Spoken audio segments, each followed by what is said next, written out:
Discovered the evidence 2 weeks ago, but delaying the breakup. WS has no idea. We've been together for 4 years, married for 2.5 years, and had a puppy for 2 years. WS works in the entertainment sector and is sometimes contracted for work outside of the state. Starting in September 2021, WS was in Tennessee for a 6-week engagement. I traveled down for opening night, and we had passionate after such a long time away, spent quality time with her castmates, and everything was fine. We also spoke about open relationships, since many of her castmates were involved in them. When separated from their spouses, it obviously fits the job.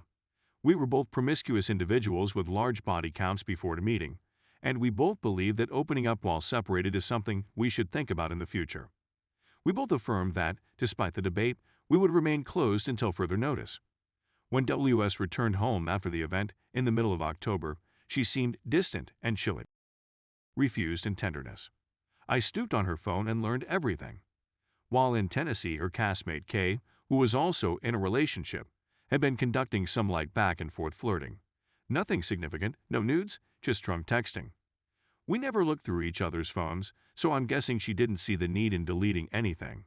A week before I came, Kay and her kissed. They both labeled it a mistake and a moment of weakness from two individuals who missed their partners due to distance in their communications. When WS returned home, she wrote Kay a note expressing her love for him and wishing him the best. When WS returned to his GF, Kay barred him on all social media and blocked his phone number. When I read all of this, I was clearly saddened. I'd even discovered her 2021 goals, which she established a week after returning home on her phone.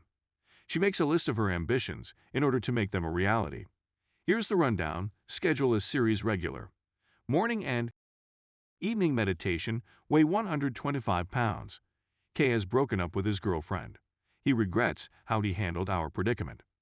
He extends an invitation to me to his state, where he lives. We're having the finest I've ever had. Kay soon follows me back to our home state. We are both accomplished actors with 2 dogs and a lovely family.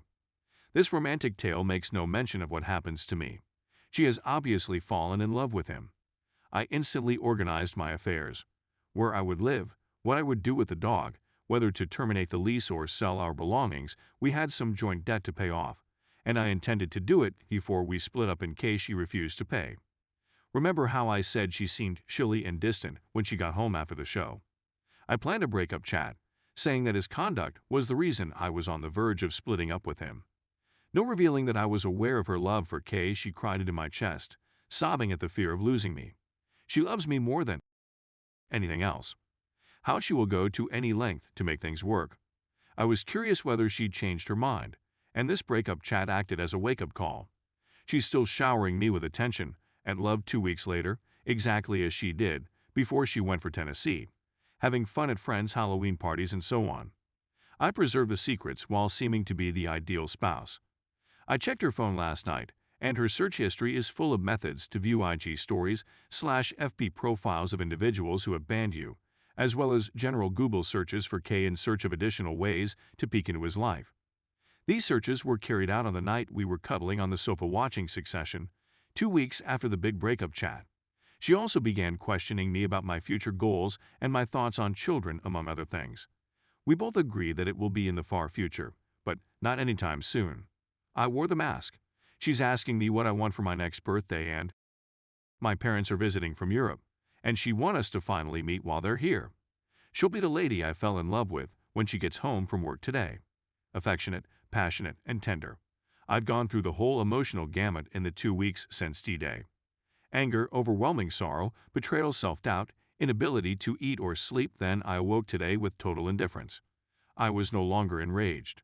It just occurred to me that she is a very flawed human being, so defective that she would risk losing me in order to pursue Kay, who is flawless in her eyes and always will be, since she'll never get near enough to recognize his shortcomings as a partner. I will never be anyone's backup plan.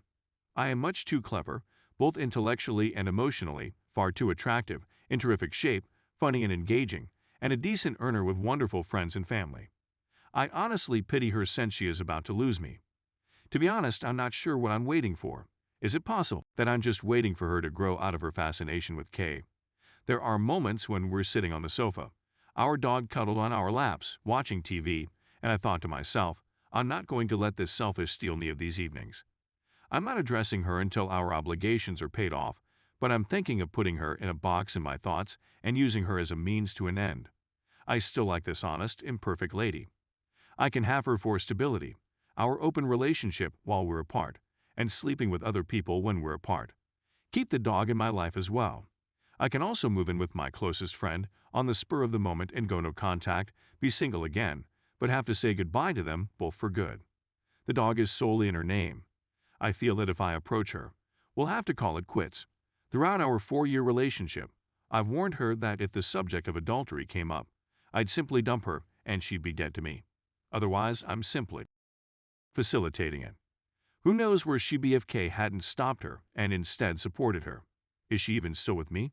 Or has the split helped her understand how much she loves me? Nonetheless, she continues to try to stalk him online. I go back and forth between knowing I have to go and questioning whether I have to. If I can remain and concentrate on my happiness, she will mean less to me than she did before Tennessee. I'm not even sure what I want anymore. Sounds like codependence to me. I still adore her and our dog. Update. I'd want to express my heartfelt gratitude to everyone who left a remark or contacted me. I spoke to my friends, my lawyer, my family, and now all of you. I know exactly what I want to accomplish. I'll send an update after Christmas. Story 2.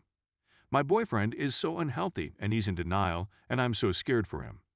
He's obese and he's just been diagnosed with diabetes, sleep apnea, and narcolepsy, among other conditions. He smokes 1 pack of cigarettes every day, 7 days a week.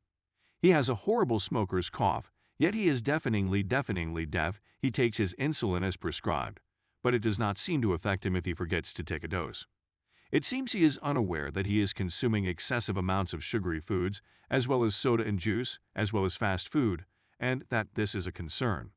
He does not participate in any physical activities. He never bothers to monitor his blood glucose levels. He's been prescribed metformin, but he's refusing to take the medication. His refusal to see the doctor is contingent on me scheduling a doctor's appointment for him. He has reached the age of 30. I'm terrified to death that I'll lose him. As a result, I'm having trouble sleeping. I don't want him to have a heart attack or have a stroke because of anything I did. His cancer of the lungs, mouth, or throat is something I don't want him to have. My goal is for him to not have his diabetes advanced to the point where he loses his ability to see or feel his toes. I'm frightened for him right now. Every time I bring it up, we come to a different conclusion. He is adamant in his refusal to acknowledge that smoking causes cancer. He is at great risk for heart disease, as well as a range of other potentially fatal illnesses. We are inseparable, and I couldn't accomplish what I'm doing without him. I'm 21 years old and I want to marry him, but I'm worried I'll end up a widow at the age of 40. It makes me feel uncomfortable, and he doesn't deserve it.